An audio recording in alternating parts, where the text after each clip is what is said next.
mbokki Sénégal rawatina mbokk jigéen ñi ci weeru octobre bi ñu tàmbali xam ngeen ne weer la bu ñu jagleel xeexu cancer du sein muy musiba nag ci jamono jii di lor ay jigéen ñu bari fii ci Sénégal at gu ne lu mat junni ak juróom-ñett téeméer ak fanweer ak juróom-ñett jigéen dinañ am cancer du sein bu bees at bu ne fii ci Sénégal lu mat juróom-ñeenti téeméer yu toftal juróom-ñaar fukk ak juróom-benn ci ay jigéen dinañ ci ñàkk seen bakkan kon musiba la bu rëy ci fii ci réew mi waaye nañu xam ne ci gannaaw lim googu ay yaay ay rakk ay jabar ak ay mag ñoo ci ñàkk seen bakkan njaboot gu bari di ci loru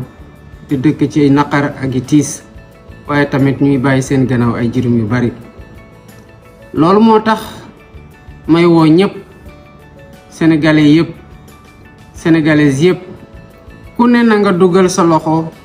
ci xeexum cancer du sein ndax ku mu dalul mën na dal sa mbokk waaye li suñuy cër ñun ñëpp mooy fexe ba waxtaan ak ñëpp ku ne xam mooy lan ak naka lañ koy moytandikoo gën a soññi jigéen ñi mag ñi rakk yi ñi ci gën a ndaw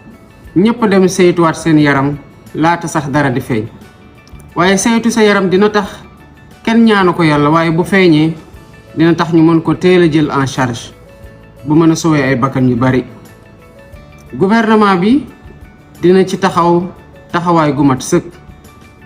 ci gën a waxtaan ak sénégalais yi gën a waxtaan ak sénégalaises yi ndax ñu xam cancer du sein lan moo koy waral ak naka lañ koy moytandikoo waaye tamit pour ñu gën a xam naka la ñuy jege gën a jàppale waaye gën a taxaw ñi nga xamante ne yàlla natoo na leen feebar boobu ba pare. may rafetlu décision ministère de la santé ren gii nga xam ne ñi bëgg a dem saytu seen bopp wàññi na njëg yi jëlee ko ci juróom benn junni andi ko ci ñetti junni fii ba weeru octobre di jeex li ci des nag mooy waxtaan ak ñi ñuy jege pour ñu xam waaye mën a dem saytu seen bopp bu ko defee ñëpp bu ñu amee taxawaay boobu cancer du sein dina deltuwaat gannaaw bu baax a baax asalaamaaleykum wa rahmatullah